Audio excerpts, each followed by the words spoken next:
Hi అండి. ఈరోజు మనము తెల్ల శనగలతో వడలను ప్రిపేర్ చేద్దాం. దానికోసం పావు కేజీ శనగలు తీసుకొని వాటర్ వేసి 4 లేదా 5 గంటల పాటు నానబెట్టి క్లీన్ చేసుకోవాలి. ఆ క్లీన్ చేసుకున్న శనగలను చిన్న మిక్సీ జార్ తీసుకొని అందులో నానబెట్టిన తెల్ల శనగలను కొంచెం యాడ్ చేసుకోవాలి. తర్వాత సన్నగా కట్ చేసుకున్న అల్లం ముక్కలను కూడా కొంచెం యాడ్ చేసుకోవాలి. కొంచెం ఉప్పు కూడా యాడ్ చేసుకోవాలి. నేను కల్లుప్పు వేస్తున్నాను, మీరు సాల్ట్ అయినా వేసుకోవచ్చు.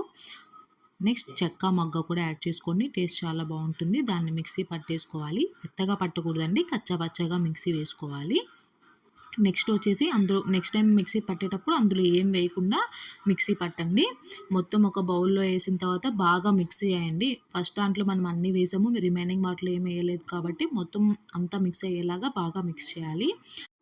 దాంట్లో కొంచెం కరివేపాకు, కొంచెం సన్నగా కట్ చేసుకున్న కొత్తిమీర, 3 లేదా 4 పచ్చిమిర్చిని తీసుకొని సన్నగా కట్ చేసుకొని యాడ్ చేసుకోండి. 2 ఉల్లిపాయలను కూడా సన్నగా కట్ చేసుకొని యాడ్ చేసుకోవాలి.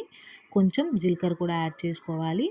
మొత్తాన్ని బాగా మిక్స్ చేయాలండి. అన్నీ బాగా మిక్స్ అయ్యేంత వరకు మిక్స్ చేసిన తర్వాత స్టవ్ ఆన్ చేసి ప్యాన్ పెట్టి ఆయిల్ వేసుకోవాలి. ఆయిల్ బాగా హీట్ అయిన తర్వాత వడలను ప్రిపేర్ చేసుకొని బాండీలో వేసుకొని ఫ్రై చేయాలి. వడలు ప్రిపేర్ చేసుకున్నప్పుడు ఎడ్జెస్లో క్రాక్స్ లేకుండా చూసుకోండి. క్రాక్స్ వచ్చాయంటే మొత్తం వడ అనేది విడిపోయి ఆయిల్ అంతా పాడైపోతుంది, వడ అనేది బాగా రాదు. చూసారు కదా, బాండీకి ఎంత అయితే సరిపోతుందో అంతవరకు మాత్రమే వేసుకోండి. ఒకదానిపైన ఒకటి పడకుండా ఉండేలాగా చూసుకోండి. దాన్ని బాగా లైట్ గోల్డెన్ బ్రౌన్ కలర్ వచ్చే వరకు ఫ్రై చేసుకోవాలి. ఒకటే సైడ్ ఆంతులు ఉంచకూడదు, రెండు వైపులా తిప్పుకుంటూ బాగా ఫ్రై చేసుకోవాలి. చూసారు కదా, బాగా ఫ్రై అయిపోయాయి. ఫ్రై అయిన వాటిని తీసుకొని ఒక ప్లేట్లో వేసుకుంటే సరిపోతుంది.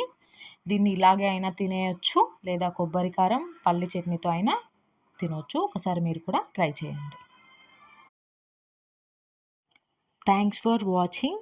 Don't forget to subscribe Kiara Vlogs.